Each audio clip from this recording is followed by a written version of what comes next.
মনবিবাগী দিওয়ানা পর্ব 10। রিমা ফারনাজ চৌধুরী। কাবিরকে নিয়ে ইথিকা আরাব খানের গাড়িতে উঠে বসল। আরাব খান ইগনিশনে চাবি ঘোরাতেই ইঞ্জিনের গর্জন করে উঠল। আর সঙ্গে সঙ্গে তার গলায় বেজে উঠল উচ্চস্বরে গান। গলা ফাটিয়ে ইচ্ছেমতো সুরে গান গাইছে সে। কাবির কপাল কুঁচকে তাকালো, কিন্তু কিছু বলল না। চুপচাপ জানালার বাইরে তাকিয়ে রইল, মুখে সেই চিরচেনা ধৈর্য। আরাব খান চোরা দৃষ্টিতে কাবিরের প্রতিক্রিয়া লক্ষ্য করছিল। উদ্দেশ্য ছিল এই সুনির্বিকার মানুষটাকে রাগিয়ে গাড়ি থেকে নামিয়ে দেওয়া। কিন্তু দেওয়ান সাব পাথর হয়ে বসে আছে। রাগ করলেও সে রাগের আগুন দেখালো না, কারণ আপাতত বাড়ি ফিরতে হবে। দেওয়ান বাড়ির সামনে গাড়িটা থামতেই ইথিকা দরজা খুলে নিচে নামল। কাবিরও ধীরে ধীরে নামল তার পেছনে পেছনে। আরাব খান জানালার কাঁচ নামিয়ে মুখ বাড়িয়ে বলল, যা একটা জোরসে ঘুম দে। ইথিকা বলল, তুমি বাড়ি যাও। আরাব খান ঘাড় চুলকে বলল, পকেট গরম হয়নি আজকে? আগে পকেট করে আসি, তারপর ভাবব কোথায় যাব। ইথিকা তাকে বিদায় জানালো। সে সা করে গাড়িটা নিয়ে ছুটে চলল অন্ধকারের। দেওয়ানবাড়ির উঠানে লায়লা খালার চোখ পড়েছে। বারান্দা থেকে উকি দিয়ে ফিসফিস করে বললেন, ওমাগো বউ জামাই দুইজনে একসাথে গোসল কইরা ফিরছে দেখছনি কাণ্ড। ইথিকা কাবিরের পেছনে পেছনে বাড়িতে ঢুকে পড়ল, তারপর ঘরে চলে গেল। কাবির ভেজা শার্ট কোট খুলে নতুন শার্ট গায়ে দিয়ে বিছানায় গা এলিয়ে দিল। গলা ভার করে বলল, জীবনে আর তোমাদের বাড়ি পা রাখব না। ইথিকা কিছু বলল না, চুপচাপ কাবিরের মুখের দিকে তাকিয়ে রইল। ড্যাড হুট করে রেগে যাবে সেটা সে ভুলেও ভাবেনি। তার এখন রীতিমতো লজ্জা হচ্ছে। সে শাড়িটা পাল্টে একটা সাদামাটা টপস পরে কাবিরের পাশে এসে শুয়ে পড়ল। কিছুক্ষণ পর মাথার পেছনটা কাবিরের বুকের উপর তুলে দিয়ে ফোনটা হাতে নিয়ে ফেসবুক স্ক্রুল করতে থাকল। কাবিরের চোখে ঘুম চলে এসেছে হয়তো। ইথিকা বুক থেকে মাথা তুলল, গালে দুহাত রেখে কাবিরের মুখের দিকে চেয়ে রইল। কল্পনার বিয়ের দিন তারিখ পাকা হয়ে গেছে আজ। ইলেকশনের পর চারপাশের পরিস্থিতি, রাস্তাঘাট এখন উত্তপ্ত। তাই ইলেকশনের পরই তারিখ ফেলেছে দুই পরিবার। লায়লা খালা কল্পনাকে বলল, আমারেও একটা হলুদ শাড়ি দিবা কিন্তু। তোমার হলুদে পরমু। ঝিনুক বলল, আপা খালা কাল কি বলল জানো?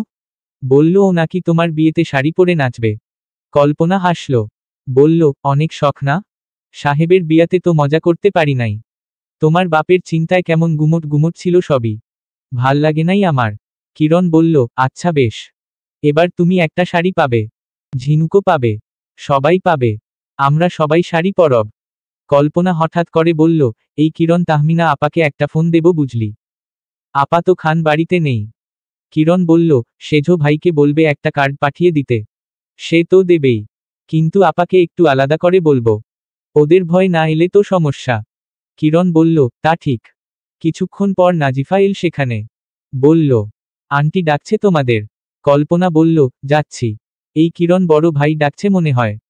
কিরণ কানখাড়া করে শুনল, বলল, ভাবিকে ডাকছে বোধ হয়। লায়লা খালা হঠাৎ করে বলল, বউ জামাই কাল গোসল কইরা বাড়িতে ঢুকছে, ঝড়ে ভিজছে। ঝিনুক ঝাড়ি দিয়ে বলল, আসতে বলো, ভাইজান ঘরে আছে। কল্পনা হেসে বলল, তুমি কোনোদিন খালুর সাথে ভিজনি? লায়লা খালা মুখ বাঁকিয়ে বলল, বাপরে বাপ বেডা নাপা খাওনোর ভয় কইতো ভিজিস না লেলা ভিজিস না, জ্বর আছব। সবাই হেসে উঠল একসাথে। কল্পনা বলল, নাপা খাওয়াতে ভয় কিসের? নাপা খাওয়াইতেও টেকা লাগে। 1 টাকাও ক্যান পকেট থেইকা গচ্চা যাইব আমার জন্য। কিপটা ছিল নাকি? কিপটা মানে? তার পোলারা হচ্ছে অমন। পেটে সব কুত্তা ধরছি কুত্তা। কল্পনা জিভে কামড় দিয়ে বলল, এভাবে বলো না। থাক গে, তুমি এখানে ভালো তো আছো। তা আছি, অনেক বেটা বেটি পাইছি এইখানে। ওরা আমারে অভাবে রাখে না, যা চাই তাই দেয়, অনেক সম্মান টম্মান করে। কল্পনা বলল, মনে করো তোমার কোনো সন্তান সন্ততি নেই, তাহলে ওই দুঃখ আর থাকবে না। কাবির ইথিকাকে অনেকক্ষণ ধরে ডাকছে। আজ তার আগেই ঘুম থেকে উঠে গেছে সে। ঘরদোর পরিপাটি করে গুছিয়ে সেই মায়ের সাথে রান্নাঘরে ঢুকেছে। আর বের হওয়ার নাম নেই। বড় ফুপু আর মায়ের সাথে কথা বলছিল সেটা শুনতে পেয়েছে সে। একটা স্বস্তির জায়গা তৈরি হয়েছে এটা দেখে যে সে সবাই তার সাথে স্বাভাবিক আচরণ করছে। বড় ফুপু তার আড়ালে অনেক কিছু বলেছে সেটা কাবিরের কানে এসেছে, কিন্তু উনি সামনাসামনি ভালো ব্যবহার করছেন, ইথিকাকে বুঝো দিচ্ছেন। কাবিরের বিশ্বাস বড় ফুপুর ধারণা ধীরে ধীরে পাল্টে যাবে। লায়লা খালা রান্নাঘরে এসে ইথিকাকে বলল, বউ তোমারে সাহেব মিয়া ডাকতেছে। ইথিকা লুবনা বেগমের পাশে দাঁড়ানো। ফোনে একটা ভিডিও চলছে, সেখানে ইংরেজিতে একটা মেয়ে কথা বলছে আর রান্না করছে। সে ইউটিউব দেখে কিছু রেসিপি রান্না করছে। রান্নাঘরের এদিক ওদিক ছুটে লুবনা বেগমের সাথে হাতাহাতি করে ব্রেকফাস্ট বানাচ্ছে। এটাও মাথা আছে যে তার দাদার শ্বশুরও যেন খেতে পারে নাস্তাটা। কাবির ডেকেছে শুনে সে বলল, বলুন বিজি আছি। লায়লা খালা, বিজিটিজি শেষ হলে যাবা। ওকে। লুবনা বেগম বলল, কি বানাচ্ছ এগুলো? এত সব খাবার। ইথিকার হাতে একটা বড় চামচ। সে আঙুল দিয়ে সব রেসিপি দেখিয়ে দেখিয়ে বলল, এটা এক্স বেনেডিক্ট। পোচর ডিমটা ইংলিশ মাফিন ও হোল্যান্ডাইজ সস দিয়ে খাবেন। এটা croissant with fresh jam and butter. নরম পেস্ট্রি সাথে প্রিমিয়াম জ্যাম। খুব মজা। খেয়ে দেখবেন। আর এটা রুটি ভেজে মধু বেরি ও হুইপ ক্রিম দিয়ে মিষ্টি দুধ ডিমে ভেজানো ব্রিওশ ফ্রেঞ্চ টোস্ট। আর এটা গ্রিক ইয়োগার্ট উইথ হানি। ঘন দইয়ে মধু বাদাম আর তাজা ফল দিয়ে খায়। বড় ফুপু বললেন, এগুলোর নামও তো কোনোদিন শুনিনি মেয়ে। ইথিকা বলল, আজকে তো শুনলেন। লুবনা বেগম বললেন, দেখে তো মনে হচ্ছে খেতে ভালোই হবে। নামগুলো শুধু কঠিন কিন্তু জিনিস তো চেনা আমাদের। তোমার দাদার শ্বশুর খাবেন কিন্তু। ইথিকা ভুরু কুচকে বলল, কেন এসব খাওয়া যাবে না? না না তা বলিনি। দেখতে কত ভালো লাগছে। নিশ্চয়ই মজা হবে। ইথিকা মিষ্টি করে হাসল। কল্পনা আর কিরণ এল তখনই। কল্পনা বলল, খিদে পেয়ে গেছে। আর কতক্ষণ? ইথিকা বলল, হয়ে গেছে। একটু ছেঁকে দেখবে? কল্পনা তার পাশে গিয়ে দাঁড়ালো। ছেঁকে দেখল একটা একটা করে। ইথিকা তার মুখের দিকে তাকিয়ে রইল। কল্পনা খেতে খেতে ভুরু উঁচিয়ে বলল, হুম্মম মজা। ইথিকা হেসে বলল, অনেস্ট অপিনিয়ন তো। হু। কল্পনা কিরণ আর ঝিনুক খাবার টেবিল সাজিয়ে ফেলল। দাদাভাইকেও নিয়ে এসেছে কাদিন আর কাশেদ। সবাই এসে পড়ল কিছুক্ষণের মধ্যে। ইথিকা লুকিয়ে আছে। তার কেমন কেমন লাগছে। সে আড়ালে দাঁড়িয়ে কাবিরের মুখের দিকে তাকালো। কাবির খেতে বসে এদিক ওদিক চোখ ঘুরিয়ে তাকালো একবার। ইথিকা চট করে দরজার পাশ থেকে সরে পড়ল। কামরান দেওয়ান বলল, সকালে ভিন্ন ভিন্ন নাস্তা কেন? কল্পনা বলল, খেয়ে দেখো আগে। সবাই বেড়ে দেয়া শেষ। এবার খাবার পালা। দাদামশাই বললেন, খানের বেটি রাঁধছে নাকি? সবাই অবাক হয়ে গেল। কল্পনা বলল, বুঝলেন কিভাবে? দাদামশাই হেসে বলল, আমার অভিজ্ঞ চোখ বুঝলি। কাবির তখন ব্রিওশ ফ্রেঞ্চ টোস্টটা চামচ দিয়ে কেটে মুখে পুরছিল। দাদাভাইয়ের কথা শুনে কপাল কুঁচকে গেল। দাদাভাই তাকে বললেন, এই প্রথম বউয়ের রান্না খাওয়ার সৌভাগ্য হয়েছে। কিছু তো বলুন দেওয়ান সাহেব। কাবির বলল, ভালো হয়েছে। বউ খুশি হয় মতো কিছু বলুন। কাবির বলল, আপনি দাদিমাকে কি বলে খুশি করতেন? সে অনেক কথা। খানের বেটি কি সেসব শুনে আর খুশি হবে? কেন হবে না? আপনার বউ তো ডিজিটাল। সবাই হালকা হেসে উঠল। কাবির বলল, ডিজিটাল বউটাকে আপনারাই তো এনেছেন। খুশি করানোর দায়িত্ব আমার একার কেন হবে? দাদামশাই বললেন, খানের বেটিকে ডাকো। লুবনা বেগম ইথিকাকে ডাকলেন। ইথিকা আসছে না। লুবনা বেগম বললেন, আসো না একটু। সবাই বাড়িরই মানুষ। আসো। ইথিকা দুপাশে মাথা নাড়ল। লুবনা বেগম বললেন, আরে হো দাদার শ্বশুর বকশিস দেবেন বড় নাতি বউকে। আসো। ইথিকা বলল, উহু। দেখো কাণ্ড। দাদামশাই জোরে জোরে বললেন, খানের বেটি আমাকে শুনতে পাচ্ছে? লুবনা বেগম বললেন, পাচ্ছে বাবা। ওকে বলো সব নাস্তা ভালো হয়েছে। আমি ওর হাতে পোলাও মাংস খাবো। লুবনা বেগম হেসে ইথিকার দিকে তাকালো। ইথিকা হাসছে। বড় ফুপু বললেন, শুধু মুখে প্রশংসা করলে হবে আব্বা? নাতিবউ বকশিস পাবে। সে আমার সামনে আসুক। তবেই তো দেব। আপনার নাতিবউ লজ্জা পাচ্ছে। দেওয়ানিদের ব্যামো ধরেছে তাহলে? লজ্জা পাওয়া ভালো ভালো। খুব ভালো। সবাই হেসে উঠল একসাথে। মার্কেটের পাশেই চলছে ভোটের প্রচারণা। বিশাল একটা ট্রাকে চড়ে একদল ছেলেপুলে দল বেঁধে নাচছে। জয় বাংলা জিতবে এবার নৌকা। সাউন্ড বক্সের শব্দে মাটিও কাঁপছে। কল্পনা আর কিরণ অস্বস্তিতে কান চাপা দিয়ে কোনোমতে রাস্তা পার হলো। শব্দের ভিড়ে কথা বলাও মুশকিল। রাস্তার এক পাশে দাঁড়িয়ে রিকশার অপেক্ষায় রইল জন। কাশেদের আসার কথা কিন্তু এখনো সে আসেনি। জনের হাতেই শপিংয়ের ব্যাগ। গজ কাপড় ব্লাউজ পিস আর পেটিকোটের কাপড় কিছু কসমেটিক্স। কিরণের হাতে রান্নাঘরের কিছু টুকটাক জিনিস। রোদে ক্লান্ত হয়ে পড়েছে ওরা। কাশেদ যদি না আসে তাহলে বাধ্য হয়ে সিএনজি ধরতে হবে। তারা দুজন পাশাপাশি দাঁড়াতেই দুটো জিপ এসে ধুলো উড়িয়ে থামল তাদের সামনে। প্রথম জিপ থেকে নামলো আশিস খান আর আরিশ খান। কিরণ কল্পনার সাথে লেগে দাঁড়িয়ে আছে। কল্পনা বলল, চল আমরা ওখানে গিয়ে দাঁড়াই। আশিস খান হঠাৎ করেই গলা ছেড়ে গাইল। চুমকি চলেছে একা পথে। আর বাকিরা একসাথে তাল মিলিয়ে গেয়ে উঠল। সঙ্গী হলে দোষ কি তাতে? গানের হুল্লোড়ে জমে উঠল চারপাশ। ঠিক তখনই সামনে এসে তীক্ষ্ণ শব্দে ব্রেক কষে থামল পুলিশের জিপ। জানালা নামিয়ে গলা বের করল আরাব খান, চোখে সানগ্লাস, ঠোঁটের কোনায় তার চিরাচরিত বদমাইশি হাসিটা। ঠান্ডা গলায় বলল, দোষ তো আছেই, বসো। তোরা আমার বেআইনদের পিছু নিবি কেন? তার গা ঝালানো হাসিটা দেখে কল্পনার পা থেকে মাথার তালু পর্যন্ত জ্বলে উঠল। ঠিক তখনই আরাব খান ধীরে ধীরে গাড়িটা ঘুরিয়ে এনে তাদের সামনে দাঁড় করাল। জানালার কাঁচ নামিয়ে হেলান দিয়ে ডাকল, বেআইন। কল্পনা একবারও তাকালো না, চোয়াল শক্ত করে দাঁড়িয়ে রইল। আরাব খান হালকা হেসে বলল, বেআইয়ের সালাম নিন, নৌকা মার্কায় ভোট দিন। কল্পনা ব্যঙ্গ করে বলল, ভোট চোরদের আবার ভোট চাইতে হয় নাকি? আরাব খান বুকের ওপর হাত চেপে নাটকীয় ভঙ্গিতে বলল, এভাবে বললে কিন্তু একদম দিলে এসে লাগে। কাশেদের গাড়ি এসে থামালো তখনই। কল্পনা আর কিরণ দ্রুত গাড়িতে উঠে গেল। আরাব খানের পাশ কেটে গাড়িটা চলে গেল দ্রুত। লাততি দিব একদম। ইনামের কথা শুনে তাহমিনা অবাক। ছেলেটা এখানে একটা বাচ্চা ছেলের সাথেও মিশতে পারে না। সবাইকে মারধর গালি, এমনকি বালু ছুঁড়ে দৌড় মারে। কাল একজনকে কামড় দিয়ে দাগ বসিয়ে দিয়েছে। তাহমিনা ইনামের পেছনে পেছনে ছুটতে লাগলো। ইনু দাঁড়াও বলছি, কুয়ে ফেলে দেব একদম। দাঁড়াও। কাকে লাথি দেবে তুমি? দাঁড়াও বলছি। পাশ থেকে তাহমিনার একটা চাচি বলে উঠল, ছেলে কার মতো হয়েছে রে তাহু? তাহমিনা হতাশ চোখে তাকিয়ে বলল, ওর বাপ চাচাদের মতো।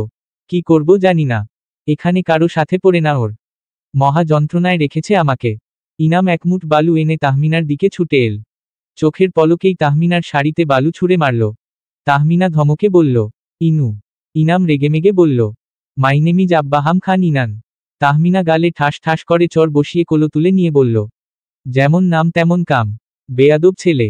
বাপ চাচাদের স্বভাব পেয়েছিস? দড়ি দিয়ে হাত পা বেঁধে রাখবো আজকে।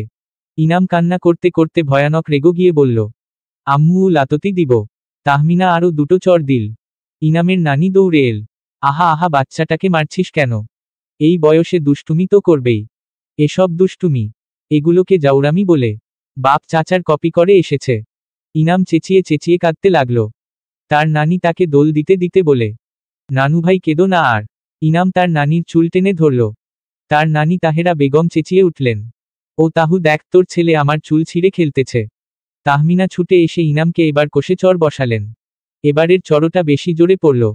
ইনাম প্রচণ্ড রাগে হাত পা ছুঁড়ে তার নানির কোল থেকে পড়ে গেল।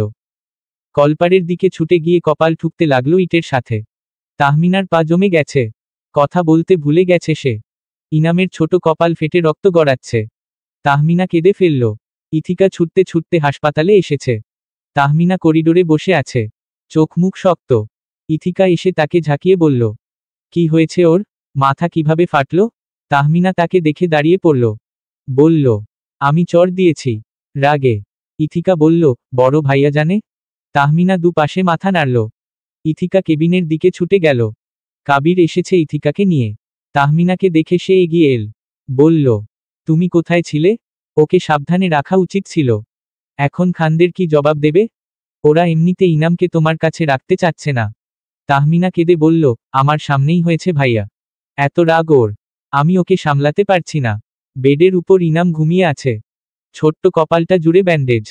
ইথিকা ডাক্তারের অনুমতি নিয়ে তাকে কোলে তুলে নিল। আদর করে ডাকল, টুকুন সোনা ওঠো। দেখো পিপি এসেছে, তোমার জন্য চকলেটস এনেছে। দেখো। সে গালে আলতোভাবে আদর করে নার্সকে বলল, আঘাত বেশি পেয়েছে? জি ম্যাম, এভাবে বারবার আঘাত পেতে থাকলে পরিস্থিতি জটিলের দিকে যাবে। ইথিকা ইনামের গালের সাথে আলতো করে তার গাল ঠেকালো। ডাকল, ওঠো বাবা। তাহমিনা কাবিরের সাথে কথা বলছিল, সেই ফাঁকে তাহমিনার বাবা এসে বলল, মারে ওরা তো দেখছি গোষ্ঠীশুদ্ধ চলে এসেছে। আমাদের নাতিটাকে কি নিয়ে যাবে নাকি?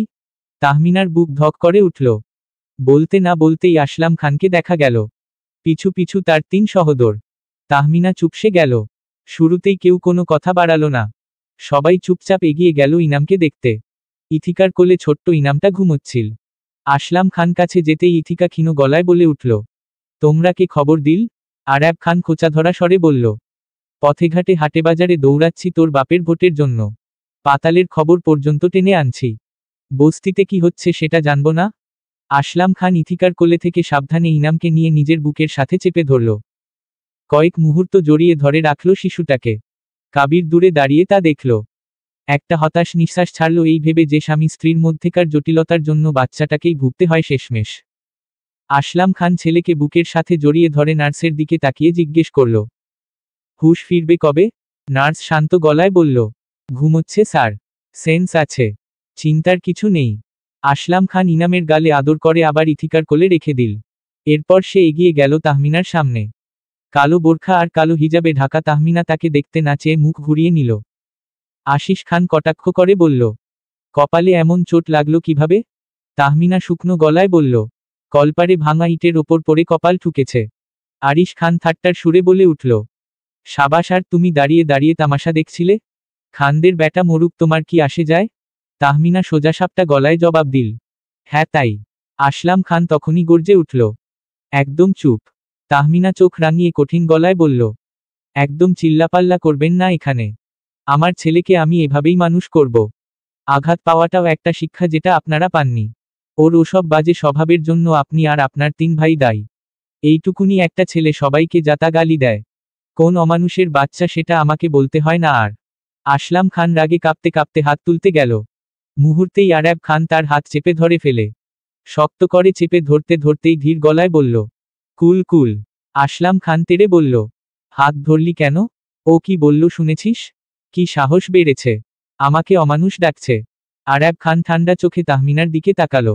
বলল, আমি লম্বা কথায় বিশ্বাসী। আরাম পাওয়া যায় কথা বলে। কিন্তু আজকে শর্টকাটে বলছি, সময় কম। তুমি আমাদের বাপকে আমাদের হাতে তুলে দেবে নাকি দেবে না? তাহমিনা সোজা উত্তর দিল, দেব না। আমার ছেলেকে আমি কারো হাতে দেব না। আরাব খান বর্গীয় শব্দ করে বলল, আহা, কথা আবার লম্বা হয়ে যাচ্ছে ভাবি। শর্টকাট উত্তর দাও, ইয়েস অর নো। তাহমিনা দৃঢ় গলায় বলল, দেব না। আরাব খান ঠোঁটের কোণে বিদ্রুপের হাসি টেনে আশিসের দিকে তাকিয়ে বলল, ইনামকে নিয়ে গাড়িতে ওঠ, দেখি কার বাপ এসে আটকায়। তাহমিনার চোখ ভরে উঠল জল দিয়ে। কাপা গলায় সে বলল, আমি ওর মা। আমার ছেলেকে আমার কাছ থেকে সরানোর চেষ্টা করবে না। ওকে নিয়ে যেতে চাইলে আমি এখানে নিজের খুন নিজেই করব। আবার সেই পুরনো ডায়লগও। আসলাম খান বিরক্ত মুখে কপালে হাত চাপা দিল। হতাশ গলায় বলল, তাহু আমার কথা মন দিয়ে শোনো।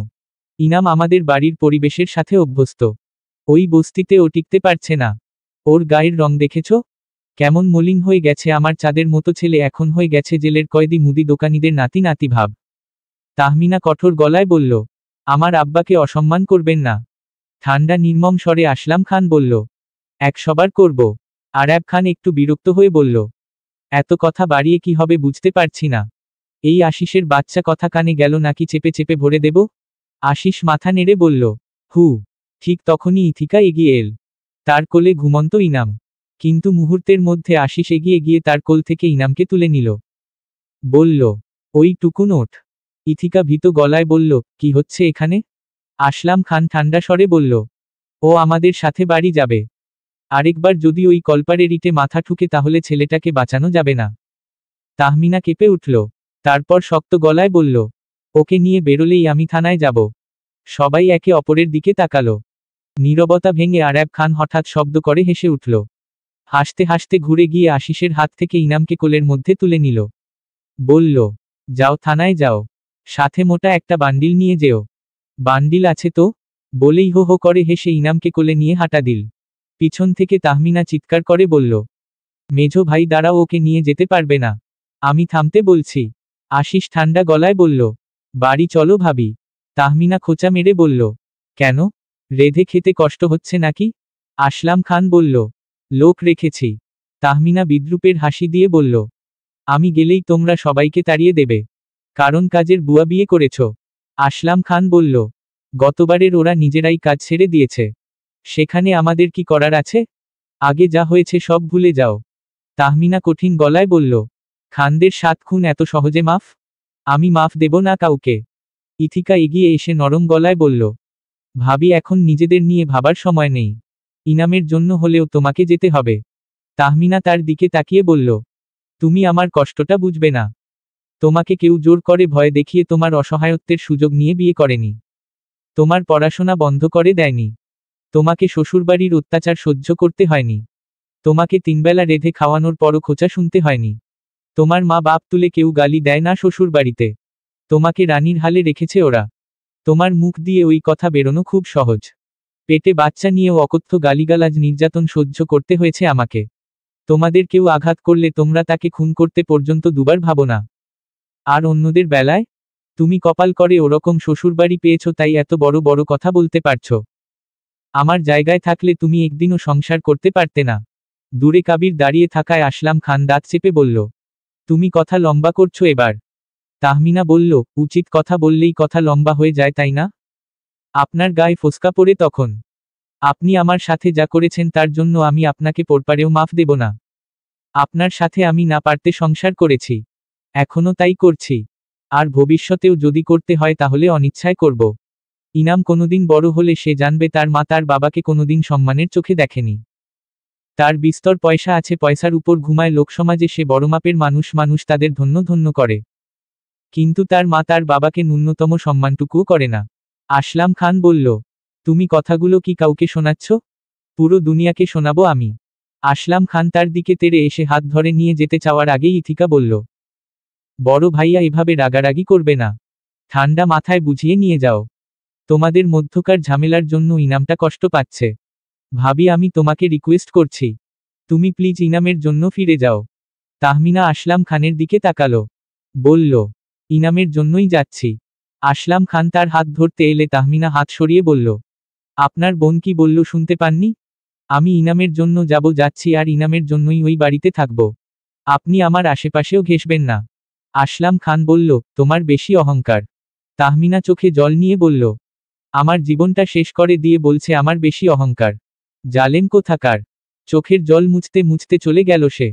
ইথিকা তার ব্যাগটা নিয়ে এসে কাবিরের সামনে দাঁড়ালো। কাবির বলল, বাড়ি গেলে ওদের সাথে চলে যাও। না, তাহলে চলো। ইথিকা সরু চোখে তাকিয়ে বলল, আপনি কিছু বললেন না কেন আজকে? কার হয়ে? আপনার পূর্বপ্রেমিকা ইয়েমানে প্রাক্তনের হয়ে। কাবির তার দিকে তাকালো। ইথিকা থমকে গেল। যাব বাবা, সে তো মজা করল। কাবির হেঁটে বেরিয়ে যেতে লাগলো। ইথিকা পিছু নিয়ে বলল, সেটা কি অস্বীকার করার মতো কিছু? আপনি গোমরামুখ ও অন্তর্মুখী নায়ক ছিলেন, ভাবি লজ্জাবতী নায়িকা ছিল। অপ্রকাশ্য প্রেম ছিল।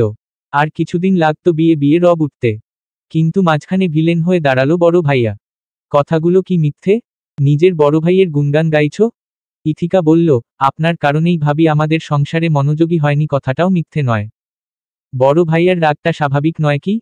তাহমিনার আচরণ অস্বাভাবিক? ইথিকা বলল, আপনি সত্যিই ভাবিকে পছন্দ করতেন? তাহলে কোনোদিন বলেননি কেন? দেখুন, এভাবে মনের কথা না বললে কিন্তু মানুষ হারাতে হয়। আমাকে সব মনের কথা বলে দেবেন যদি হারাতে না চান। কাবির থেমে গিয়ে তার দিকে তাকালো। তুমি কষ্ট পেতে চাইলো বলো, আমি অন্যভাবে দেব। ইথিকা হেসে ফেলল। ফিসফিসিয়ে বলল, ওকে ওকে, সরি, এসব আর বলছি না। কাবিরের পাশাপাশি হেঁটে বাইরে বেরিয়ে এল সে। নিশ্চয়ই। গাড়িটার গায়ে ধুয়ে পড়ছে অসময়ের বৃষ্টি। শহর জুড়ে ছড়িয়ে গেছে ঝাপসা জলরঙের মতো এক টুকরো নিস্তব্ধতা। অক্টোবর অনেক আগেই বিদায় নিয়েছে, নভেম্বরও অর্ধেক কেটে গেছে। এই সময়টায় ঠান্ডা হাওয়ার ছোঁয়ায় গা জড়িয়ে আসার কথা ছিল। কুয়াশার চাদরে শহর ঢেকে যাওয়ার কথা ছিল। তার বদলে নেমে এসেছে এই অচেনা উদাসীন বৃষ্টি। শীত লাগছে অবশ্য। কাবির বেরিয়ে গেল। গাড়ির কাছে চলে গেল। গাড়িটা নিয়ে রাস্তার ধারে এসে ইথিকাকে ডাকল। ইথিকা এসে তার পাশে বসল। উইন্ডশিডে বৃষ্টির ফোঁটা পড়ছে টপটপ করে। হাওয়া এসে ইথিকার খোলা চুল নাড়িয়ে দিল। কাবির চুপচাপ ড্রাইভিং করছেন। ইথিকা বৃষ্টি ভেজা পিছালা রাস্তার দিকে তাকিয়ে হঠাৎ আনমনা হয়ে বলল, বৃষ্টি দেখলে আমার মাঝে মধ্যে খুব মন খারাপ হয়। কাবির তার দিকে তাকালো। বলল, পদ্মদিঘি যাবে? ইথিকা অবাক হয়ে কাবিরের দিকে তাকালো। পদ্মদিঘিতে মাঝহাবের সাথে একবার গিয়েছিল সে। কাবির কি সেটা জানে? ও কি সন্দেহ করছে সেই দিনের স্মৃতিতেই আজ মন খারাপ হয়ে আছে ওর? কাবির ধীরে ধীরে তার দিকে ফিরল। ইথিকার বিস্মিত চোখ দুটো দেখে নরম গলায় বলল, বৃষ্টি দেখে মন খারাপ হলে বৃষ্টিতেই সেই মন খারাপ ধুয়ে ফেলতে হয়। ইথিকা একটা স্বস্তির নিঃশ্বাস ফেলে মলিন হাসল। ওদের গাড়িটা থামল পদ্মদিঘির পাশে।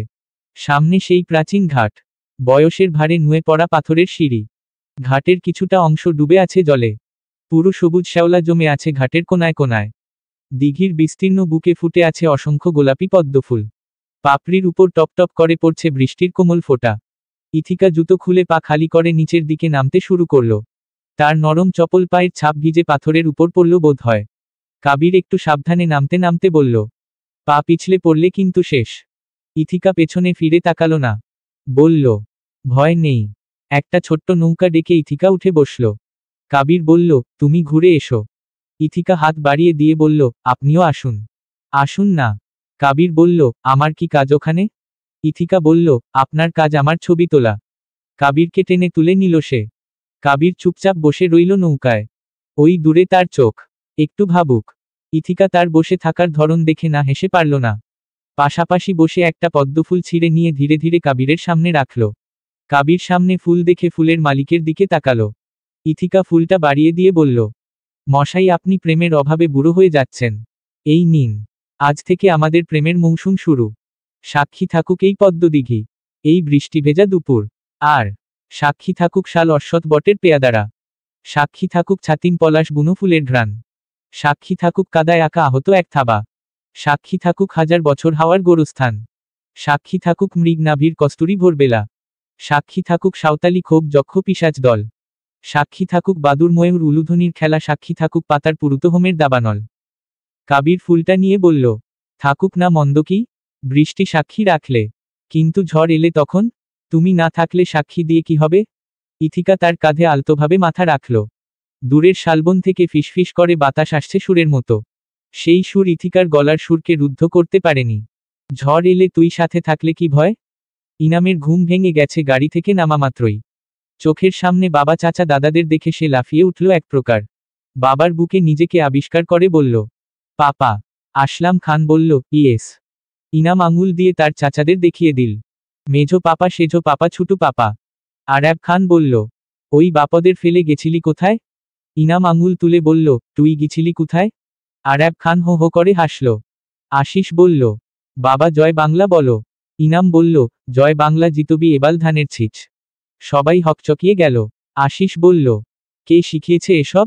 ইনাম বলল, নানাভেই মামা। আসলাম খান দাঁতে দাঁত চেপে বলল, জিয়ার চামচা। ইনাম বলল, জয় বাংলা জিতবি এবাল ধানের ছিচ। আহমেদ চাচা আর মকবুল চাচা খিকখিক করে হাসছে। আরাব খান তাদের দিয়ে চোখ গরম করে তাকিয়ে বলল, ওই টাকলা হাসছিস কেন? আহমেদ চাচা থেমে গেল। মকবুল চাচা সুরসুর করে চলে যাচ্ছিল। আরাব খান ডাক দিল, ওই পটকা বাড়ির বউ এসেছে, মিষ্টি নিয়ে আয়। আমিন খানের ডার্লিংকে খবর দে। তাহমিনা মাত্রই গাড়ি থেকে নামল। ইলিনা বেগম এলেন। ইনামকে কোলে তুলে নিয়ে গালে আদর করতে করতে বলল, আমার টুকুনসোনা এসেছে। আহারে কপালে কত আঘাত পেল আমার দাদান। দাদুমণিকে মিস করেছ তুমি? তিনি নাতিকে কোলে তুলে নিয়ে গালে গাল ঠেকিয়ে চলে যেতে লাগলেন। হঠাৎ থেমে তাহমিমার দিকে তাকালেন। একটু সময় নিয়ে বলল, ঘরে আসা হোক। তাহমিনা উনার পাশ কেটে নিজের ঘরে চলে যেতে লাগল। আসলাম খান বলল, তোমার সমস্যা কি? মায়ের সাথে কথা বললে না কেন? তাহমিনা চলে যেতে লাগল, ফিরে তাকালো না। আরাব খান বলল, বউ শাশুড়ির যুদ্ধ আবার শুরু হবে। ইলিনা বেগম খেপে গেলেন, কি বললে আর্য? আরাব খান হাসল, গৃহযুদ্ধের কথা বলেছি। ঠাস ঠাস করে চর দেব। তোমাদের বউরা আমার সাথে থাকতে না পারলে ওদের আলাদা রাখো। আরাব খান বলল, আমার বউ আসার আগে আশিসের বউ আসবে। আশিস বলল, আমাকে টানছো কেন? বিয়ের বয়স তোমার হয়েছে। আরাব খান খোঁচা মেরে বলল, তুমি ফিডার খাচ্ছ বাবু? আশিস খান মায়ের দিকে তাকালো। আরিশ খান বিরক্ত হয়ে বলল, কিসব ফাউ কথাবার্তা চলছে এখানে? মমো খিদে পেয়েছে। আহমেদ আর মকবুলকে বলো, মমো খাবার নিয়ে বসে নেই। ইথুর সাথে দেখা হয়েছে তোমাদের?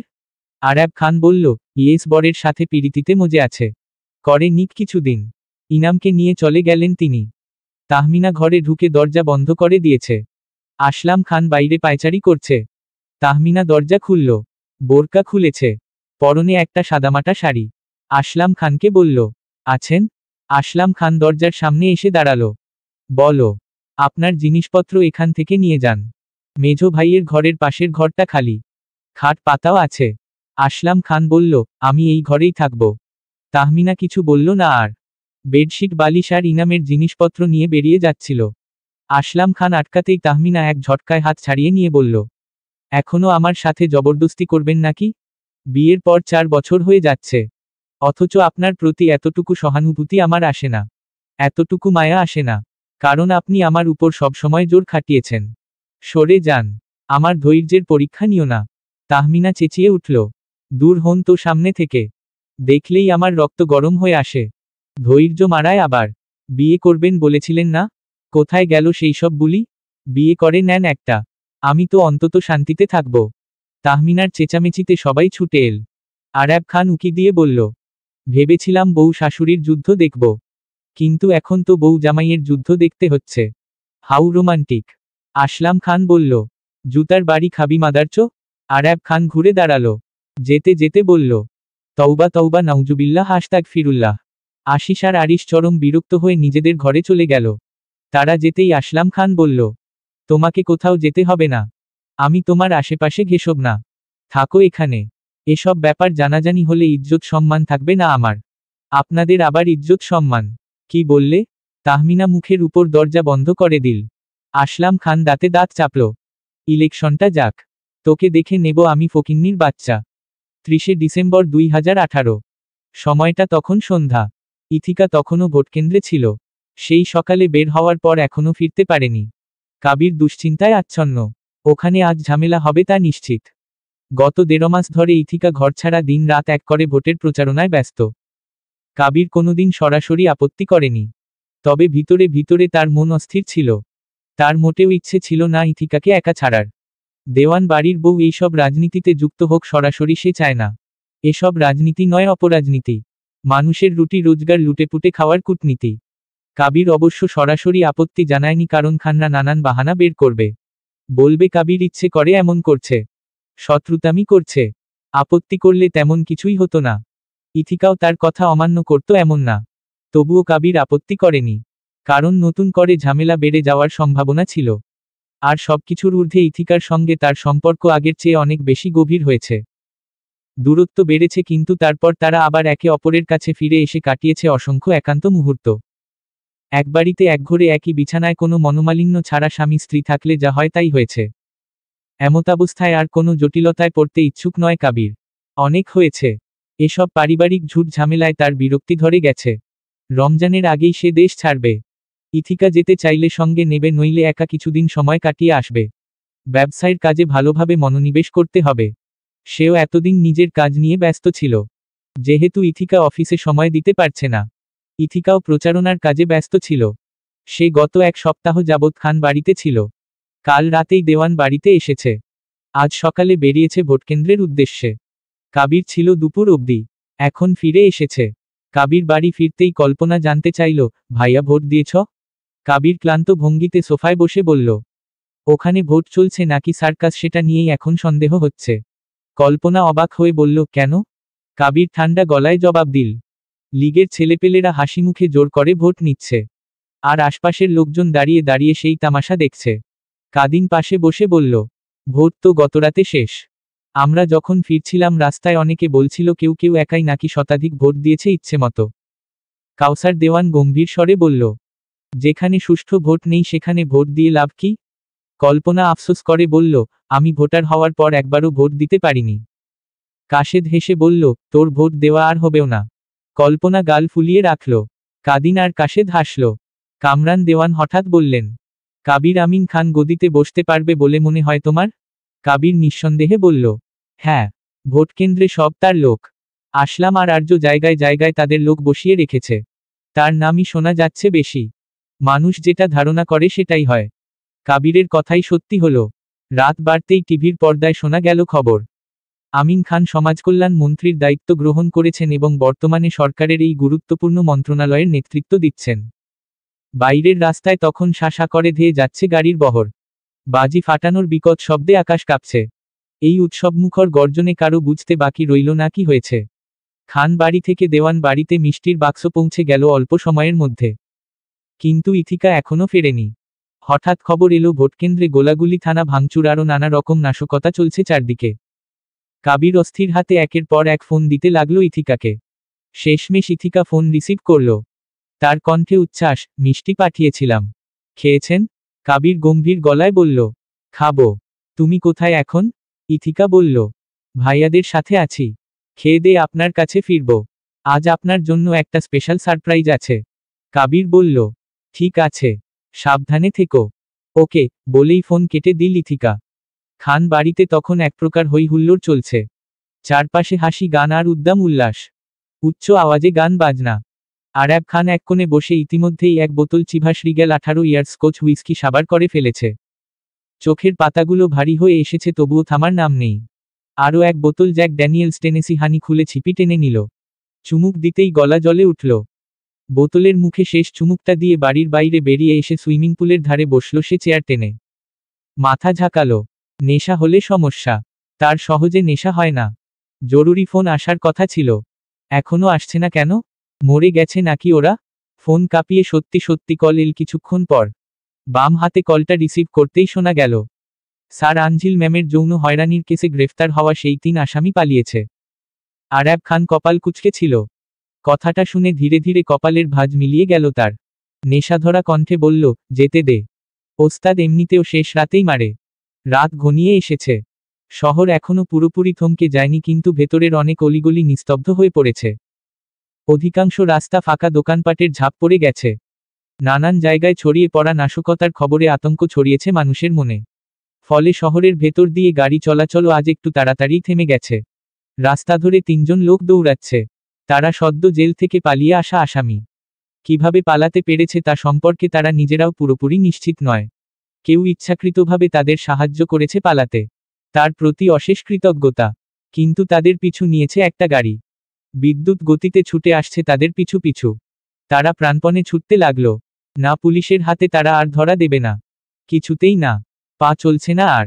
তবুও তারা দৌড়াচ্ছে। আজ থামলে চলবে না। বাঁচতে হবে। গা ঢাকা দিতে হবে। হঠাৎ তাদের সামনে থেকে একটা গাড়ি ধেয়ে এল। চোখ ধাঁধিয়ে গেল আলোয়। গাড়িতে বসা কালো হুডি পরা একজন চালাকি করে রাস্তার পাশ দিয়ে পালিয়ে যাচ্ছিল। সামনের গাড়িটা থেকে হুডি পরিহিত মানুষটির হাতটা জানালা ফুঁড়ে বেরিয়ে গুলি ছুড়ল একে একে। লোকটা পড়ে গেল রাস্তার ধারে। আর বাকি 2 জন কিছু বুঝে উঠার আগেই রাস্তার সাথে পিষে গেল।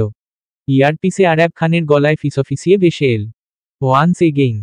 গাড়িতে বসা হুডি পরিহিত মানুষটি গাড়ির স্টিয়ারিং ঘুরিয়ে আবারও সেই গতিতে পেছনে এসে পিষে দেয় দ্বিতীয়বারের মতো। রাস্তার উপর পড়ে থাকা 2টো দেহ তখন শুধু মাংসের দলা, প্রাণ নেই, রক্তের উপর ভাসছে।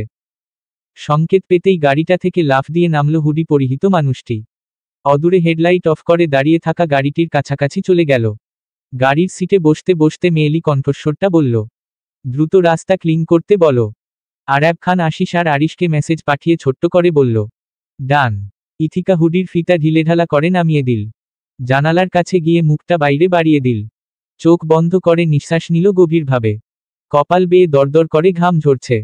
ভেতরের সব আগুন একেবারে গলে গলে বেরিয়ে আসছে যেন। তার চোখমুখ পাথরের মতো কঠিন। এতদিনের দাউদাউ করে জ্বলা প্রতিশোধের আগুন আজ প্রথমবারের মতো শান্ত হলো। বুকের গভীরে জমে থাকা ঝড়টা থেমে গেছে। তার দিকে হাত বাড়ানো। হঠাৎ ভাইব্রেট হলো ফোন। আরাব খান ফোন বাড়িয়ে দিল। ইথিকা তার দিকে তাকিয়ে বলল, কে? তোর বর।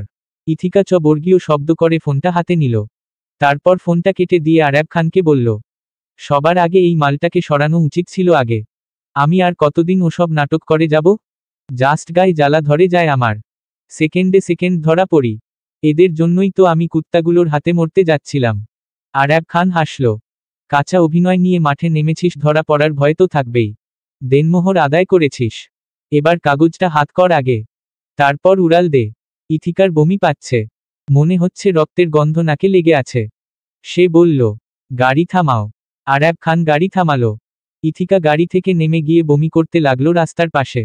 আরাব খান পানির বোতল বাড়িয়ে দিল। ইথিকা বোতল নিয়ে পানি খেতে খেতে গাড়িতে এসে বসল। অসম্ভব দুর্বল লাগছে। শ্বাস নিতে কষ্ট হচ্ছে। সে বলল, আমাকে চেঞ্জ করতে হবে। আগে বাড়ি চলো। আরাব খান গাড়িটা খান বাড়ির সামনে থামালো। ইথিকা দ্রুত ঘরে গিয়ে আগের শাড়িটা পরে নিল। তারপর নেমে এল। আরাব খানকে বলল, চলো। তাহমিনা দেখেছে তাকে হুডি পরে বাড়িতে ঢুকতে আর শাড়ি পরে বেরোতে। আরাব খান গাড়ি স্টার্ট দিল। বলল, তোকে সন্দেহ করে না ওরা? যা ন্যাকামি করিস তুই। অভিনয়টা শিখে যেতে পারতিস। বলেই হা হা করে হাসল আরাব খান। ইথিকা রেগে বলল, আর কত সন্দেহ করবে? অনেক সন্দেহ করেছে, অনেক ধরা পড়েছি। এমনকি মৃত্যুর সাথেও পাঞ্জা লড়েছি ওদের ফালতু সন্দেহের কারণে। ওদের তো আমি ছাড়ব না। আর এখন সন্দেহ করলেও আমার কি? আমার উদ্দেশ্য হাসিল হলেই আমি ওই জেলখানা থেকে বেরিয়ে আসব। জাস্ট ইমাজিন ব্রো, ওটা বাড়ি নয়, একটা কয়েদখানা। 1000টা রুলস মেইনটেইন করতে হয় ওদের বাড়িতে। একবার যখন ঢুকেছি তখন আমার উদ্দেশ্য হাসিল না করে আমি বেরোব না। নইলে ওদের এতদিন সহ্য করেছি কিভাবে ভাবতে গেলেই আমি টায়ার্ড হয়ে পড়ি। আরাব খানের গাড়িটা দেওয়ান বাড়ির সামনে দাঁড়ালো। ইথিকা গাড়ি থেকে নেমে বলল, গেলাম। কোনো সমস্যা হলে ফোন দিস। ওকে। কাবির দোতলার বারান্দায় পায়চারি করছিল এতক্ষণ। গাড়ি দেখে থেমে গেছে। ইথিকা চোখ তুলে তাকালো বারান্দার দিকে। কাবিরও এদিকেই তাকিয়ে আছে। তার অপেক্ষায় দাঁড়িয়ে ছিল। ইথিকা শাড়ির আঁচলটা টেনে এনে গায়ে জড়িয়ে বাড়ির ভেতরে পা রাখল। লায়লা খালা দরজা খুলে দিয়ে বলল, বাপরে বাপ, বাড়ির বউ এতক্ষণে বাড়ি ফেরে, তাও একা একা। কি আজব কাণ্ড। ইথিকা চোখ গরম করে তাকালো। লায়লা খালা বলল, বাপরে কেমনে তাকায়। হুড়মুড় করে চলে গেল লায়লা খালা। ইথিকা ঘরে গিয়ে বিছানার উপর বসল। আধশোয়া হয়ে শুয়ে পড়ল। চোখ বুজল। কিছুক্ষণ ঘরে ভারী পায়ের শব্দ হতেই সে চোখ মেলল। কাবির কাবার্ড থেকে নতুন সেলোয়ার কামিজ বের করে দিতে দিতে বলল, বৈঠক বসেছিল নাকি? ইথিকা কপাল কুঁচকে জানতে চাইল, কিসের? কাবির তার পাশে সেলোয়ার কামিজ রাখল। বলল, ইলেকশনের পর পর কি হবে বলেছিলে মনে হয় একবার, ভুলে গেলে? ইথিকা বলল, ওসব কিছু না। কাবির বলল, তাহলে ভালোই, চেঞ্জ করে নাও। ও হ্যাঁ, কি একটা সারপ্রাইজ দেবে বলেছিলে না? ইথিকা তার ব্যাগটা হাতে নিল। একটা দামি ব্র্যান্ডের ঘড়ি বের করল।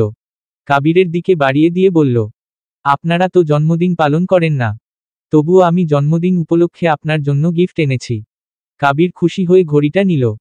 কবজিতে পড়তে পড়তে বলল, মনে হচ্ছে এই দিন স্কুল কলেজ পাশ করেছি।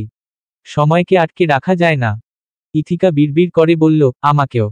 কল্পনার বিয়ের বাজার সদাই করতে গিয়েছে আজ। জোসেফ বলেছে ইথিকাও যেন যায় কল্পনার সাথে। অবশ্য এটা বলা উচিত, ইথিকা প্রথমে যেতে চাইল না। কল্পর বিয়ের বাজার কল্প করবে, সেখানে সে কি করবে? কল্পনাও শুরু থেকেই ভেবেছিল তাকে নিয়ে যাবে, তাই জোসেফকে দিয়ে বলিয়েছে। কিন্তু যাবে না শুনে তার একটু মন খারাপ হলো। কাবির সেটা লক্ষ্য করেছে। ইথিকাকে ইশারায় দেখিয়ে দিল কল্পনাকে। কল্পনার মন খারাপ হয়েছে দেখে বলল, ওকে মন খারাপ করো না, আমি না হয় যাব।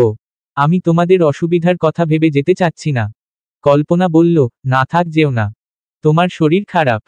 ইথিকা বলল, থাক থাক, তোমাকে আর রাগ করতে হবে না, যাচ্ছি আমি। লুবনা বেগম বললেন, হয়েছে, যাবে বলছে তো, আর রাগ করে থাকিস না। ইথিকা রেডি হয়ে নিল চটজলদি। ওদিক থেকে জোসেফ জেসি আসছে, আর এদিক থেকে ইথিকা আর কল্পনা। কিরণকে যেতে বলেছে, কিন্তু ওর বলছে ওর শপিং করতে ভালো লাগে না, ওর ড্রেস কেনার সময় যাবে আর না। কল্পনা আর জোরাজোরি করে না, বেশি হাঁটলে ওর আবার পা ব্যথা করে। শপিং মলের সামনেই দাঁড়িয়েছিল জোসেফ আর জেসি। ইথিকা সুস্থ হওয়ার পর এই প্রথম জেসির সাথে ইথিকার দেখা। ইথিকা জোসেফের সাথে কথা বলে জেসির দিকে তাকালো।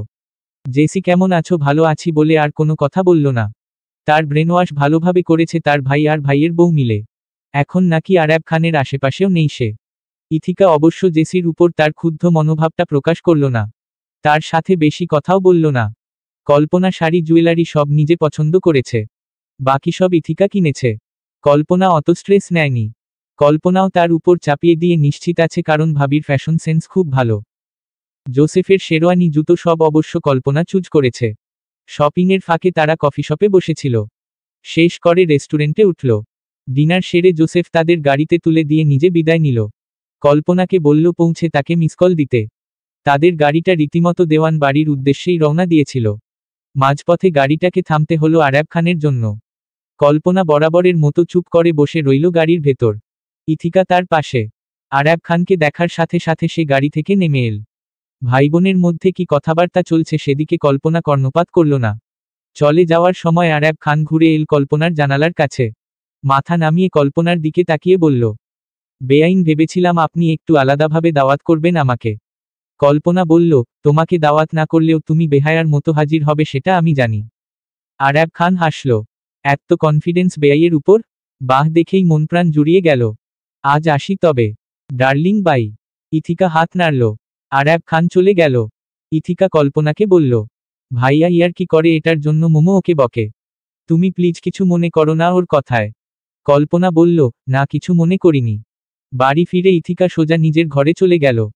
কল্পনার ঘরে বিয়ের বাজারগুলো সবাই দেখছে। ইথিকা ঘরে এসে ওয়াশরুমে ঢুকলো সরাসরি। দরজা বন্ধ করে জোরে পানির কল ছেড়ে দিল। তারপর বমি করতে লাগল। বমি শেষে জোরে জোরে নিঃশ্বাস নিল। মুখ হাত ধুয়ে বেরিয়ে এল ওয়াশরুম থেকে। কিছুক্ষণ শুয়ে থাকলো বিছানায়। তারপর ধীরে ধীরে উঠে পড়ল। একটা হালকা নরম কাপড়ের কুর্তি পরে নিল। চুলগুলোকে বেনি পাকিয়ে সামনে ফিরিয়ে দিয়ে মুখে ময়েশ্চারাইজার মাখতে মাখতে কাবিরকে ফোন করল। কাবির ফোন রিসিভ করা মাত্রই বলল, শপিং শেষ? জি। বাড়ি ফিরছেন কখন? আর কিছুক্ষণ লাগবে। ইথিকা নাকের কাছে হাত দিয়ে একটু শ্বাস নিল। বলল, দেখলাম নাজিফা এখনো ফেরেনি। কাবির ওপাশে হাসল। ইথিকা শীতল কণ্ঠে বলল, ওকে ফোন রাখছি। কাবির বলল, ও ওদের বাড়িতে গিয়েছে। ইথিকা বলল, এমনিই জানতে চাইলাম। কাবির একটু কেশে বলল, আমিও এমনিই হাসলাম। যাই হোক, তোমার জন্য কিছু কিনেছ? না। কেন? আমার যথেষ্ট ড্রেস এন্ড জুয়েলারি আছে। আপনি আসছেন কবে? বেরোলাম মাত্র। জাহিদ আর সাবিতকে নামিয়ে দিয়ে বাড়ি যাচ্ছি। ইথিকা ফোন রেখে দিল। ঘরময় কিছুক্ষণ পায়চারি করতে লাগল। তারপর ঘর থেকে বেরিয়ে কল্পনার ঘরে গিয়ে বসল। লুবনা বেগম বলল, তোমাদের কেনাকাটা ভালো হয়েছে, কিন্তু তুমি কিছু নাওনি কেন? ইথিকা বলল, পরে কেনা যাবে। অনেকের শপিং এখনো বাকি আছে। হ্যাঁ, তা ঠিক। তিনি উঠে পড়লেন। বললেন, ও ঝিনুক, যা ভাত বেড়ে নে। কিরণ, ওঠ। অনেক দেখা হয়েছে। কাবির চলে আসবে। কিরণ আর ঝিনুক বেরিয়ে গেল। কল্পনা সব গোছগাছ করতে করতে বলল, বড় ভাইকে একটা কল দাও। লুবনা বেগম ফোন হাতে নিলেন। কয়েকবার রিং হওয়ার পর কেটে গেল। ইথিকাও ট্রাই করল। সে জানে রিসিভ হবে না। কিন্তু আশ্চর্যজনক ব্যাপার, অনেকক্ষণ পর শেষমেশ ফোন রিসিভ করল। কাবিরের কণ্ঠস্বরের বদলে অপরিচিত একটা কণ্ঠস্বর শোনা গেল। আপনারা হাসপাতালে আসুন। লুবনা বেগম চেঁচিয়ে উঠলেন, কেন? কার কি হলো? আপনি কে বলছেন? কাবির কোথায়? কল্পনা তৎক্ষণাৎ ফোন কেড়ে নিয়েছে। ঘরের ভেতর সবার চক্ষু ছানাবড়া। কিরণ ঝিনুক ছুটে এসেছে। ওপাশের জন বলল, আন্টি, আমি সাবিতের বন্ধু। একটা ট্রাক ওদের গাড়িটাকে। ইথিকা বাকিটুকু শুনল না। দ্রুত ঘরে এসে ব্যাগ আর ফোন নিয়ে বেরিয়ে এল। লুবনা বেগম কেঁদে কেঁদে বললেন, বৌমা, কোথায় যাচ্ছ? হাসপাতালে। এটুকু বলে সে বেরিয়ে এল। একা একা গাড়ি নিয়ে ছুটে চলল হাসপাতালের দিকে। বমি পাচ্ছে বেশ। শরীর দুর্বল লাগছে। মাথা ঘুরছে। ফোনে আরাব খানের মেসেজ এল তখনই, 402 নাম্বার কক্ষে যা। গাড়িটা হাসপাতালের সামনে দাঁড়াতেই সে দ্রুত বেরিয়ে এল। 402 নাম্বার কক্ষের দিকে পৌঁছুতেই থমকে দাঁড়ালো। করিডোরে কাবির বসে আছে একা। কানের পাশ দিয়ে রক্ত গড়াচ্ছে। সাদা শার্টটাতেও রক্ত লেগে আছে। পায়ের আওয়াজ শোনামাত্রই কাবির ঘাড় ফিরিয়ে তাকালো। ইথিকা থমকে দাঁড়িয়েছে। কাবির বেঞ্চ ছেড়ে দাঁড়ালো। কিছুক্ষণের নিস্তব্ধতা। তারপর সমস্ত বাধা ভেঙে বিদ্যুৎ গতিতে ছুটে এসে কাবিরকে জড়িয়ে ধরল সে। কাবির 2-3 পা পিছিয়ে গিয়ে তাকে জড়িয়ে ধরল। ইথিকা কান্নায় ভেঙে পড়ল। কাবির কিছুক্ষণ চুপ থেকে বলল, আমি বেঁচে গেলাম, কিন্তু জাহিদ আর সাবিত। কণ্ঠরুদ্ধ হয়ে গেল তার। ইথিকা তাকে ছেড়ে মুখের দিকে তাকালো। গালের দুপাশে হাত রাখল। হাতে রক্ত লাগতেই কম্পিত গলায় বলল, আপনিও তো আঘাত পেয়েছেন। এখানে বসে আছেন কেন? কাবির ধরা গলায় বলল, ওরা আমার চাইতে 10 গুণ। কি হয়ে গেল এটা বুঝতে পারলাম না। ওই মাতালগুলো কি খেয়ে যে গাড়ি চালায়? হাতের কাছে পেলে কি করতাম জানি না। ইথিকা তার গলায় ঝুলানো স্কার্ফের কোনা দিয়ে গলা আর কপালের রক্তগুলো মুছে দিল। রক্ত দেখে বমি পেতেই তাকে আবারও জড়িয়ে ধরল। একদম শক্ত করে। তার শরীরটা কাঁপছে দেখে কাবির তাকে জড়িয়ে ধরে পিঠ চাপড়ে দিয়ে বলল, আমি ঠিক আছি আনঝিল। কিছু হয়নি। তোমার শরীর কাঁপছে। তুমি বসো রিল্যাক্সে। দোয়া করো জাহিদ আর সাবিতের যেন কিছু না হয়। ইথিকা তাকে ছাড়ল না। কারণ একটু নড়লেই যেন ভোক ভোক করে বেরিয়ে আসবে। বমির উদ্রেকে তার চোখ দিয়ে আরো পানি পড়ছে। কাদিন আর কাশেদও ইথিকার পিছু পিছু গাড়ি নিয়ে বেরিয়ে এসেছে। তারা দৃশ্যটি দেখে আড়ালে দাঁড়িয়ে রইল। কাবির তাদের দেখেছে আড়াল হয়ে যেতে। ইথিকাকে বলল, কাদিন আর কাশেদ এসেছে বোধ হয়। ইথিকা একটু দম নিয়ে ধীরে ধীরে সরল। কাবির ডাকল, কাদিন। কাদিন আর কাশেদ এগিয়ে এল। বলল, আপনিও আঘাত পেয়েছেন। এসব কি করে হলো? ইথিকা কাবিরের কাছ থেকে সরে গেল। কাবির কাশেদের কাঁধে হাত রেখে বলল, তেমন কিছু হয়নি আমার। মাকে বলনি তো? কাশেদ বলল, মা সবার আগে শুনেছে। কাবির বর্গীয় শব্দ করল। কাদিন বলল, আপনি কি মাথায় আঘাত পেয়েছেন? কপালেও তো আঘাত পেয়েছেন। বসে আছেন কেন? ভাবি দেখো। কাবির মাথার পেছনে হাত দিল। হাতে রক্ত লাগলো। ওখানে কোনো কিছু অনুভব হচ্ছে না তার। ইথিকা বলল, আপনাকে তো বললাম আমি। আপনি জেদ করেন সবসময়, এটাই ভালো লাগে না। চলুন। কাবিরকে জোরাজোরি করে নিয়ে গেল সে। কিছুক্ষণের মধ্যে হাসপাতালে সবাই হাজির। কাবির যথেষ্ট আঘাত পেয়েছে। কাঁধ, কপাল, মাথা, কান সব জায়গায় সেলাই হয়েছে, অথচ সে বলছিল কিছুই হয়নি। খান বাড়ির সবাই এসেছে। আরাব খানের সাথে ইথিকার চোখাচোখি হলো। ইথিকা ধীর পায়ে তার দিকে এগিয়ে এসে বলল, কি হলো এটা? আরাব খান বলল, হাত পা সব তো দেখছি ঠিক আছে ব্যাটার। Mission fail. কিছু করার নেই। ইথিকা দাঁত কটমট করে ধীরে ধীরে সরে পড়ল। কাবির আর বাড়ি ফেরেনি। জাহিদ আর সাবিতের পরিবারের সাথে এক বসায় রাত কাটিয়ে দিয়েছে। ইথিকাও থাকতে চেয়েছিল। কাবির জোর করে পাঠিয়ে দিয়েছে তাকে। সাবিত আর জাহিদ হাতে পায়ে বেশ আঘাত পেয়েছে। তাদের উন্নত চিকিৎসা চলছে। কাবির শুকরিয়া আদায় করল এই ভেবে গুরুতর ক্ষতি হয়ে যায়নি তাদের। নইলে নিজেকে কি জবাব দিত সে? ওই ট্রাকটিকে ধরা হয়েছে, জোসেফ ধরেছে, কিন্তু ড্রাইভার নিখোঁজ। জোসেফের ভাষ্যমতে এসব কোনো ষড়যন্ত্র। ইচ্ছা করেই ড্রাইভারটাকে সরিয়ে ফেলা হয়েছে। কাবির ওসব নিয়ে আর মাথা ঘামাতে চাইল না। জাহিদ আর সাবিত সুস্থ হলেই যথেষ্ট। ওর মনের উপর দিয়ে কি যাচ্ছে শুধু সে জানে। পরদিন সকালেই বাড়ি ফিরল কাবির। বাড়ি ফিরে সেই শুয়েছে। ঘুম থেকে উঠেছে একদম বিকেলে। খেয়ে দিয়ে বিকেলে আবারও হাসপাতালের উদ্দেশ্য রওনা দিল। সাবিত আর জাহিদের সাথে কথা বলে মন শান্তি করে বাড়ি ফিরে এল। ইথিকা ভেবেছিল কল্পনার বিয়েটি এসব পিছিয়ে যাবে, কাবির দেওয়ান হাত পা কিছু একটাতে গুরুতর আহত হবে যাতে তার সামনের কাজগুলো করতে সুবিধা হয়, কিন্তু কিছু হয়নি। সে মনে মনে বেশ বিরক্ত মেঝো ভাইয়ার উপর। এদিকে ড্রাইভারটাকে গুম করা ছাড়া আর কোনো উপায় ছিল না তাদের। রাতে শারীরিক আঘাতের যন্ত্রণায় কাবির ছটফট করছিল। কিছুতেই ঘুম আসছে না। ইথিকা তখনও বেঘোরে ঘুমোচ্ছে। কাবির ধীরে ধীরে উঠে বসল। পিঠের নিচে বালিশ দিয়ে একটু আরাম করে বসল। আর 3 দিন পরেই কল্পর বিয়ে। তার মধ্যেই তাকে অসুস্থ হয়ে পড়তে হলো। ভেবে রাখে একটা হয় অন্যটা। সে ঘুমন্ত ইথিকার দিকে তাকালো। মুখের উপর লাল চুলগুলো এসে মুখ ঢেকে রেখেছে। কাবির ধীরে ধীরে তার চুলগুলো সরিয়ে দিল। ঘুমন্ত মুখটার দিকে চেয়ে কিছু একটা ভেবে স্বস্তির নিঃশ্বাস ফেলে চোখ বুজল। ঘুম আর আসবে না মনে হয়। কিছুক্ষণ চোখ বুজে বসে রইল। তারপর বিছানা থেকে নামল। জানালটা খুলে দিল। দমকা হাওয়া ঢুকে এল ঘরের ভেতর। আকাশের কোলে চাঁদ হাসছে। কাবিরের এবার ভালো লাগছে। সে জানালার সামনে দাঁড়িয়ে রইল। কিছুক্ষণ পর ইথিকা নেমে এল ঘুমোঘুম চোখে। এসে কাবিরের বুকে মাথা ফেলে রাখল। কাবির বলল, তুমি উঠে আসতে গেলে কেন? ইথিকা পাল্টা প্রশ্ন করল, আপনি ঘুমোচ্ছেন না কেন? এমনি। কেন যেন ঘুমটা আসছে না। ইথিকা ঘুমের আলসেমি কাটিয়ে ধীরে ধীরে কাবিরের দিকে মুখটা তুলল।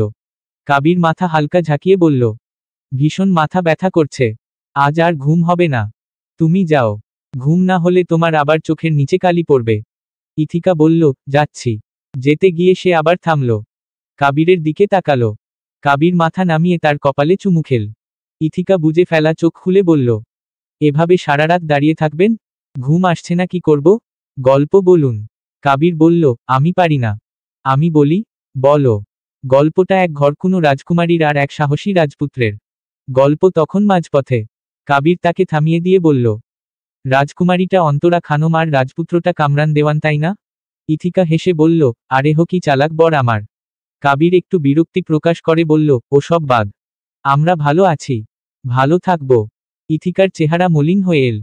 কাবির প্রশ্ন করল, থাকবো না? ইথিকা প্রশ্ন করল, কি করে? কাবির অবাক হয়ে বলল, কি করে মানে? 18 সালের কামরান দেওয়ান কি অন্তরা খানমকে ভালোবাসে? কাবির প্রশ্নটা শুনে কপাল কুঁচকে ফেলল। তারপর প্রশ্নটা বুঝে আসতেই হাসল। ইথিকাকে আরো নিকটে টেনে এনে মুখের উপর উড়ে আসা চুল সরিয়ে দিতে দিতে বলল, এখনো যদি এসব তোমাকে ধরে ধরে বোঝাতে হয় তাহলে কিছু করার নেই আমার। ইথিকা তার বাঁধন থেকে ছুটে চলে গেল আচমকা। বিছানার উপর উঠে গেল। কাবির তার দিকে ফিরে তাকালো। ইথিকা বিছানার উপর বসে তার দিকে দুহাত বাড়িয়ে দিল। আসুন। কাবির জানালাটা খোলা রেখেই এগিয়ে গেল। একদম বুকের পাঁজরের সাথে পাঁজর আটকে ছিল সারারাত। মেহেদি পরানোর কথাবার্তা উঠতেই ইথিকা বলল, মেহেদি আর্টিস্ট ঠিক করেছি আমি। ওরাই মেহেদি পরাতে আসবে। কিরণ বলল, আমাকে কে পরাবে? ইথিকা বলল, ওরাই। কিরণ মহা খুশি। ঝিনুককে বলল, ওই তুই পরবি? ঝিনুক লাজুক হাসল। কিরণ বলল, ওকে তুই পরবি। কল্পনার মেহেদি সন্ধ্যায় বেশ জাঁকজমক আয়োজন হয়েছে। ইভেন্ট ম্যানেজমেন্টের সদস্যরা সবাই ইথিকার পরিচিত। কাবির ওর উপর দায়িত্ব চাপিয়ে দিয়েছে। এত আয়োজনের কোনো ইচ্ছেই ছিল না, কিন্তু পরে কিভাবে কিভাবে যেন অনেক বর্ষর আয়োজনের ব্যবস্থা হয়ে গেছে। যদিও গানবাজনা মোটেও চলবে না দেওয়ান বাড়িতে। কলিমুদ্দিন দেওয়ান এসবের ঘোর বিরোধী। কাবিরের বিয়েতে এসব কিচ্ছু হয়নি। বাড়িতে একটা উৎসব রব। খাওয়া দাওয়া চলছে ভীষণ। ইথিকা সকালে দুপুরে শুধু জুস খেয়েছে, আর কিচ্ছু না। লুবনা বেগম এত কিছুর মধ্যে খেয়ালও করেনি সে কি খেয়েছে খায়নি। কারণ ইথিকা নিজের খাবার নিজেই খেয়ে নেয়। কিছু না খাওয়ায় ইথিকার দুর্বলও লাগছে। বাড়িতে মেহমান আসছে একের পর এক। ইথিকা তাই একটা শাড়ি পরেছে। বেশিরভাগ আত্মীয় একদম নতুন। তারা তাকে দেখছে। ইথিকা সেসব টের পেয়েছে। সন্ধ্যা নামতে না নামতেই ইথিকা তার মাকে ফোন করল। ইলিনা বেগম বলল, আমি যেতে পারবো না। তোমার বাবা তো একদমই না। তুমি রাগ করো না। ভাইয়ারা কোথায়? ওদের কথাও জানি না। ওরা যাবে কিনা কিছু বলেনি। ইথিকা রেগে গেল। আশ্চর্য, কাবির কি বলবে কেউ না এলে? ভাবিকেও আসতে দিচ্ছ না? তাও জানি না। ইথিকা রেগেমেগে ফোন রেখে দিল। হাঁপাতে লাগল। শরীরটা ভীষণ দুর্বল লাগছে। তন্মধ্যে কাবির ঘরে এসে বলল, আঞ্জিল আমাকে ওই পাঞ্জাবিটা বের করে দাও। এখনই পরে ফেলবেন? রাতে অনুষ্ঠানে পরবেন বলে কিনেছিলাম। আমি ক্লাব থেকে ফিরবি রাতে। দাও, সময় কম। ইথিকা পাঞ্জাবিটা বের করে আনলো। কাবির পাঞ্জাবিটা পরে নিল। ইথিকা পাঞ্জাবির বোতাম লাগিয়ে দিয়ে চিরুনি এনে দিল, পারফিউম নিয়ে এল। কাবির আয়নার সামনে দাঁড়িয়ে চুল ঠিক করে হালকা পারফিউম মেখে কবজিতে ঘড়িটা পরতে পরতে বলল, কল্পর বিয়েটা মিটে যাক। তোমাকে ডাক্তার দেখাতে হবে। তোমাকে কেমন অসুস্থ দেখাচ্ছে। ইথিকা সাথে সাথে বলল, আই এম ফাইন। কাবির বেরিয়ে যেতে যেতে বলল, তা দেখতেই পাচ্ছি। গেলাম আমি। ইথিকা দরজার সামনে দাঁড়িয়ে তাকে বিদায় জানালো। তারপর আমিন খানকে ফোন দিল। ফোন রিসিভ হতেই ইথিকা চেঁচিয়ে উঠে বলল, ড্যাড, আজ তোমরা না এলে আমি কিন্তু সরি মাই ডিয়ার, আমার দ্বারা সম্ভব না। ইথিকা ফোনটা বিছানায় ছুঁড়ে মারল। না আসুক কেউ, কাউকে লাগবে না তার। কিন্তু তার ধারণা ভুল। রাত 10টা বাজতে না বাজতেই আচমকা কেঁপে উঠল গোটা দেওয়ান বাড়ি। চারপাশ থরথর করে কাঁপছে সাউন্ড বক্সের দানবীয় শব্দে। ইথিকা হঠাৎ চমকে উঠে সাজগোছো রেখে দৌড়ে এল বারান্দায়। চোখ মেলে দেখল একটার পর একটা জিপ সারি বেঁধে থামছে বাড়ির সামনের রাস্তায়। Cameraman, sound system, mic, drum, ঢোল, গিটার, ভায়োলিন, মিউজিক সরঞ্জাম পাতি নিয়ে নাচ গান আর আলোয় ঝলমল উৎসবের বহর নিয়ে খান বাড়ির সদস্যরা হাজির। গানের তালে তাল মিলিয়ে নাচছে বড়রাও ছোটরাও। নাচতে থাকা সদস্যদের মধ্যে বাড়ির ছোট্ট সদস্যটাও আছে, আব্রাহাম খান ইনাম। বাপ চাচাদের মতো করে কালো পাঞ্জাবি আর সাদা পায়জামা পরে, মাফলার চোখে কালো চশমা ঝুলিয়ে সবার আগে আগে লাফাচ্ছে সে। চোখে মুখে ভীষণ উচ্ছ্বাস। ইথিকার ফোনে সাথে সাথে মেসেজ এল ইলিনা বেগমের। সারপ্রাইজটা কেমন দিলাম সোনা? ইথিকা না হেসে পারল না। সে দোতলায় দাঁড়িয়ে ভিডিও করতে লাগলো। চলমান